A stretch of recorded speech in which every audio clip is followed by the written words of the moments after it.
So now we can move on to the second speaker. Thank you again. And the second speaker is indeed a couple of speakers. It's Bernard Botex and Giorgia Grinzali, both from the European Food Safety Authority.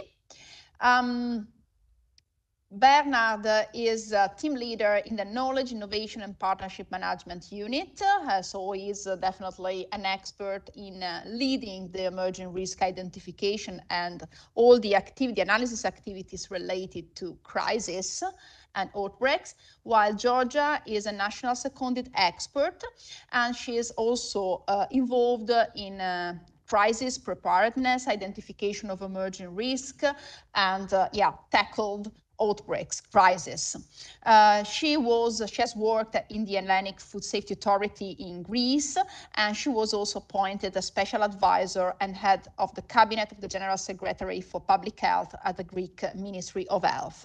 So now the floor is yours. They will talk about ensuring preparedness for the assessment of safety of new food and feed sources and production technologies. This is a very, very urgent matter in the field of innovation. Thank you. Thank you for the kind introduction, Chiara, and good afternoon, everybody. I hope you can hear me. Yes. Okay, so let's go.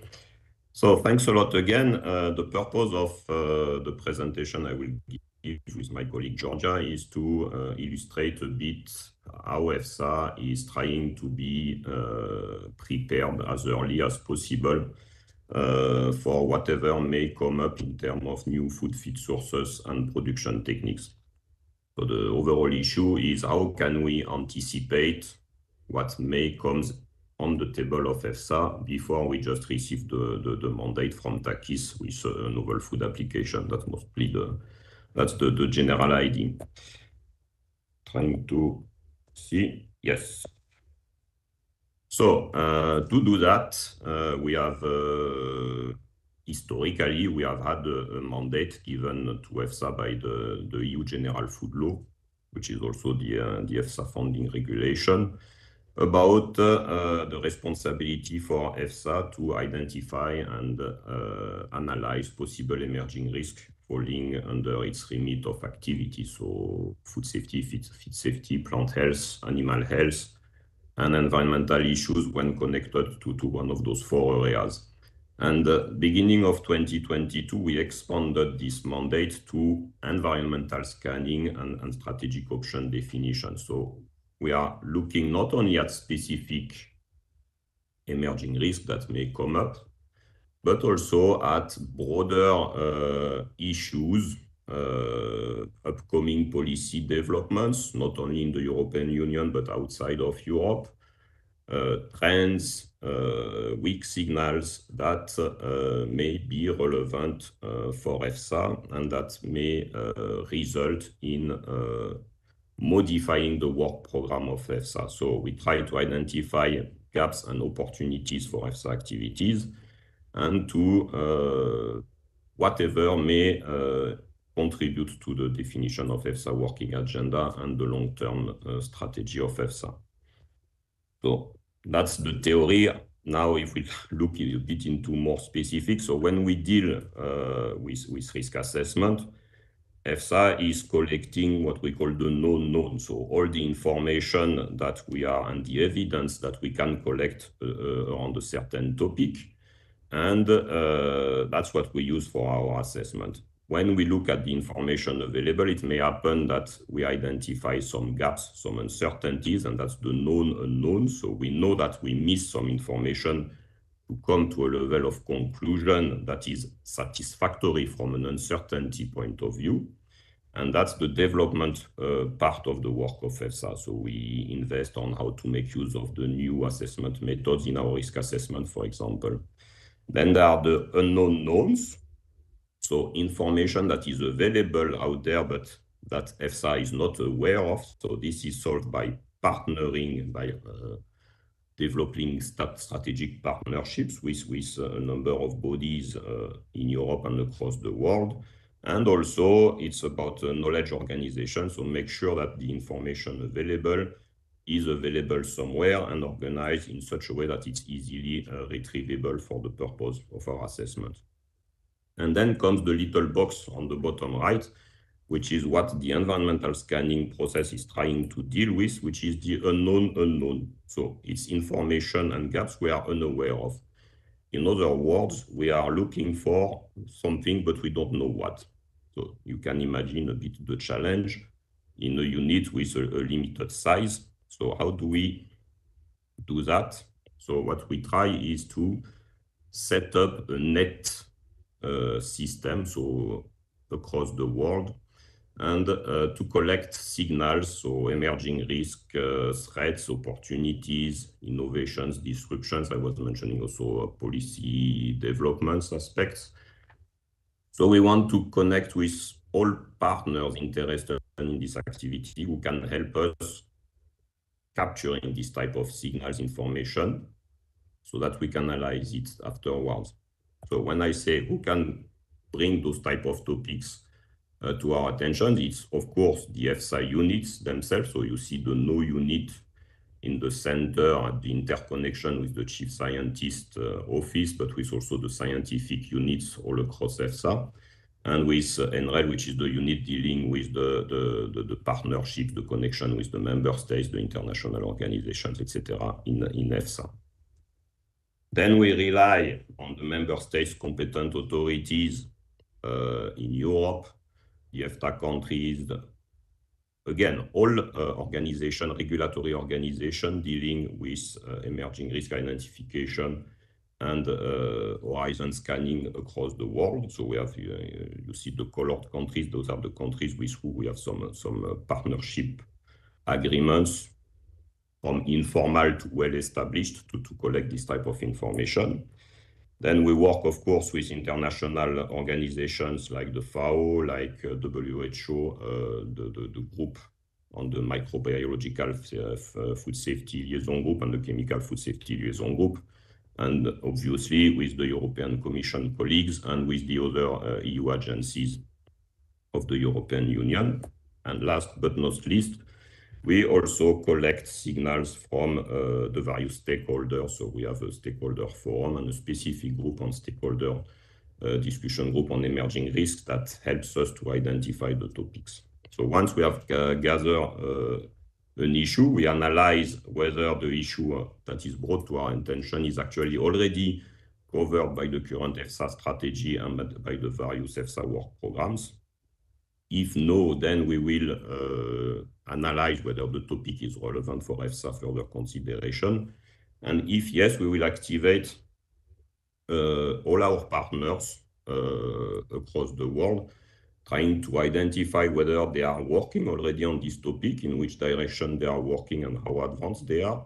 Then we look internally whether we have the competency in-house to work on this type of problematics or not, and where this expertise is laying, for example, by our partners.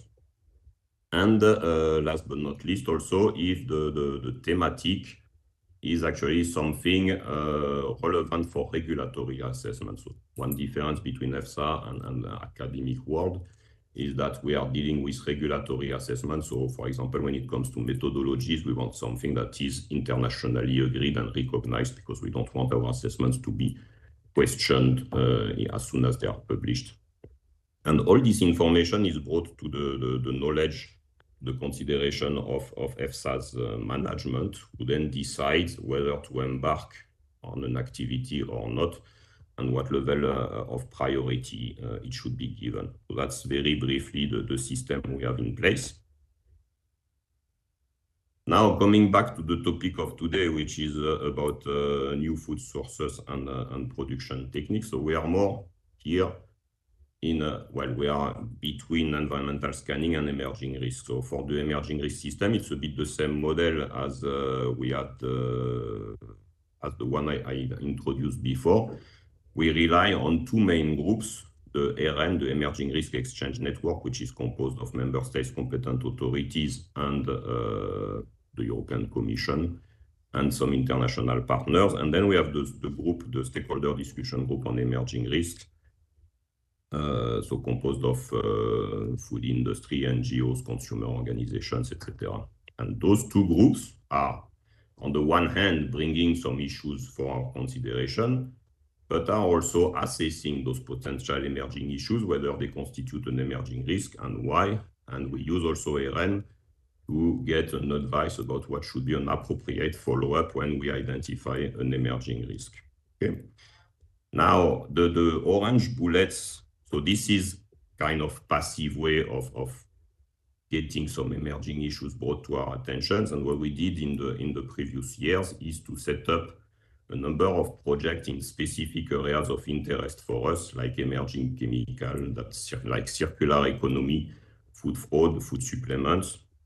But also you see these bullet innovations. So this is about a new food system and production techniques where we tested our capacity to proactively, in this case, collect weak signals in relation to new food sources and production techniques, and whether it could result in emerging risk for EFSA and in relevant questions for EFSA. And I will stop here and I will give the floor now to my colleague Georgia, because she will drive you through this specific project. So what we did and what we achieved with this project. Thank you very much, Bernard, and also Chiara, for your kind introduction. I will present to you the innovation project. This is how we call the project on ensuring preparedness for the assessment of safety of new food sources and production technologies. The aim of this project was the identification of weak signals in the field of new food sources and innovative production technologies using the Joint Research Center TEAM tool, that stands for Technology, Innovation and Monitoring Tool, and the setting up of new stakeholders engagement approaches. The definition of weak signals that we used in the project is the one that you can see in the slide. So weak signals are unclear, observable trends or patterns that warn about the possibility of future events. Next slide, please. Next slide, and next slide. Okay. So, for the detection of raw signals, the TEAM tool used the Scopus database and the PATSAT pattern collection database. Regarding the methodology, two complementary processes took place within TEAM tool. In the first process, after a number of interactions between Joint Research Center and EFSA staff, specific search strings were drafted and target searches were made in TEAM environment to constitute specific collection of documents. In the second process, TEAM tool by itself extracted from the scientific publications relevant keywords and then used to build collection of documents that afterwards were ranked and selected according to various indicators like the activeness and coverage indicator. Next slide, please. Then the detected raw signals were reconstructed in TEAM environment, and you can see at this slide screenshots on how the raw signals appears at TEAM dashboard. So in the left-hand side, you can see the raw signals that the TEAM tool detected, and if you click to one of them, then you can have a look at the abstracts and patents retrieved. Next slide, please. Afterwards, during Q3 and Q4 of 2022, we had the screening step, and we reviewed the datasets provided by TEAM tool by assessing the relevance of the document in each of the datasets to the definition of weak signals and to the criteria that you can see in this slide. The first one was linked to the novelty, the second one to new or increased exposure, the third one to new susceptibility, the fourth one to soundness, that is relevant to the reliability of the source of the info of the data, and the last one to severity. For the screening stage, we had 3 teams, and the final identified weak signals will be afterwards monitored through TEAM tool. Next slide, please. For the project, we choose the macro area of novel feed, novel food, and the cross-cutting area. In the macro area of novel feed, the categories of feed from marine resources, insects as feeds, other novel feed from aquatic plants, feed from biofuels byproducts, feed from food waste, and feed from industrial byproducts were included. In the novel food macro area, the cell culture derived meat, edible insects, human identical milk oligosaccharides, alternative sugars, alternative fibers, fungi, alternative carbohydrates, alternative plant-based proteins, alternative source of vitamins, novel plant extracts, nanomaterials, microalgae, and macroalgae were included. And then we had also a cross-cutting area where the novel production technologies, techniques with novel purposes, novel additives and flavorings, novel packaging, and nanotechnology were included. Next slide, please. Let's have a look now at the number of raw signals that TeamTool captured. The numbers of signals that were assessed as weak signals from the EFSA team, the initial number of abstracts and patents that TeamTool detected in various categories, and the final corpus of documents that EFSA team assessed. I will present the case of edible insects. In this category, TeamTool detected 440 raw signals, and we identified that 9 signals finally matched to the definition of weak signal. The initial number of abstracts and patents that the TeamTool retrieved in this category was 1,750. Afterwards, Joint Research Center colleagues were asked to filter this corpus of documents using additional words linked to the sense of risk with the appropriate search strings, and we concluded in 730 documents.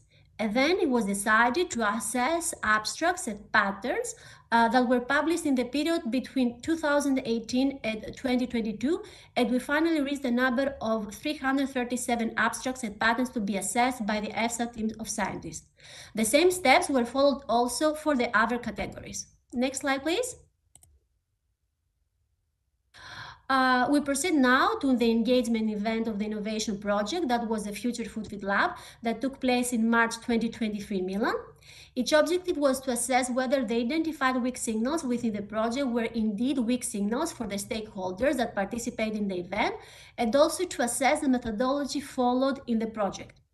We had 30 participants, 36.6% stemmed from university, that public research institution, 33.3% from the private sector, 3.33% respectively from NGOs, EU national authorities, EU institutional agencies, EFSA panel and networks, and 16.66% from international organizations. During this lab, we had 4 breakout groups, one dedicated to edible insects of the macro area of novel food of the project, the second one on cell culture derived meat, the third one on nanotechnology, and the fourth one to the novel feed macro area. For the purposes of the Future Food Feed Lab, we choose from the macro area of novel feed the categories of the feed from marine resources and aquatic plants, insects as feed, and other novel feed to be discussed. From the macro area of novel food, the categories of cell culture derived meat and edible insects. And from the cross-cutting macro area, the category of nanotechnology. Next slide, please.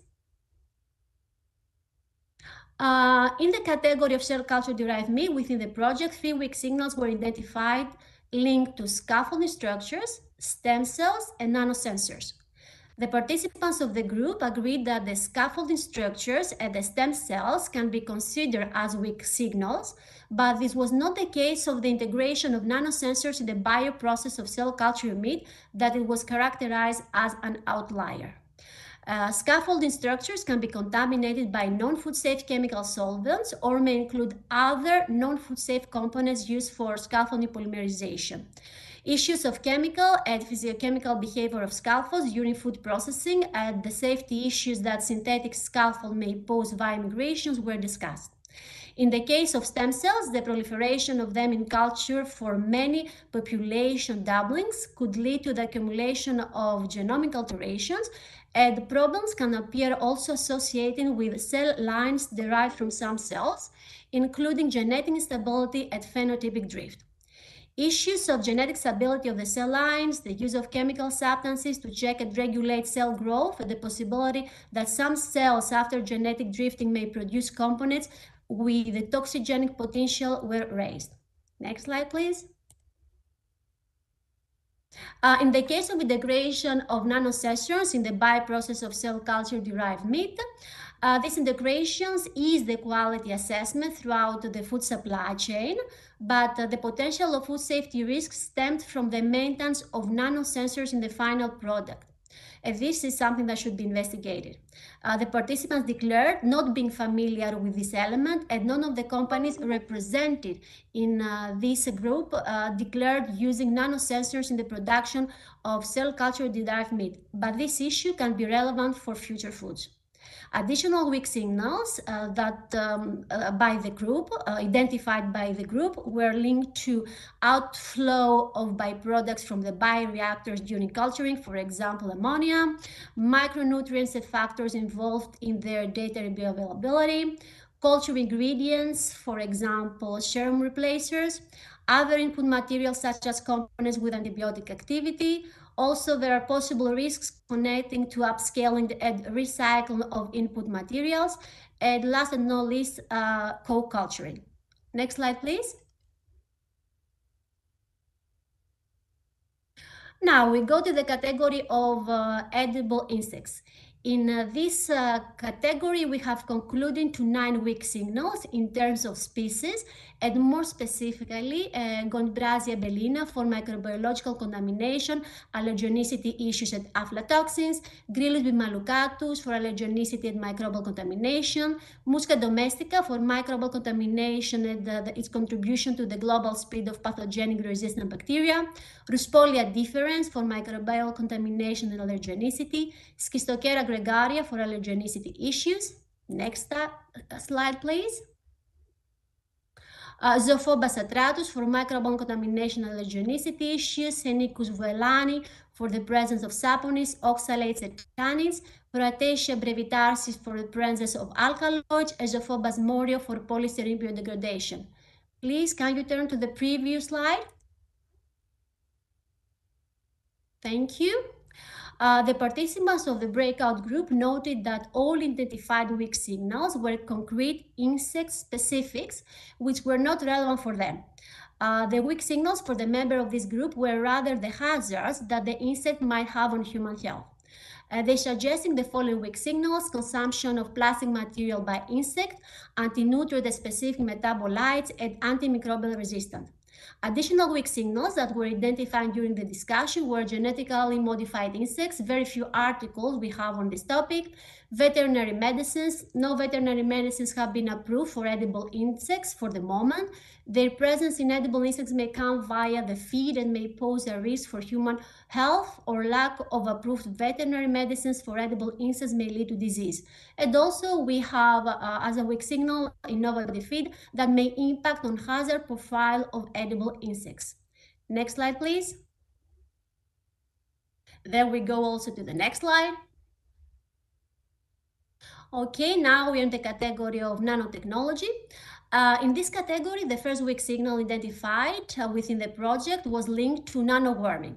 The second one to foodborne nanoparticles, the third one to essential oil nanoemulsion, and the last one to nanoencapsulation. Nanowarming is a form of bioheat transfer. It has been approved and applied in biomedical applications. It's a new trend with possible application in food sector.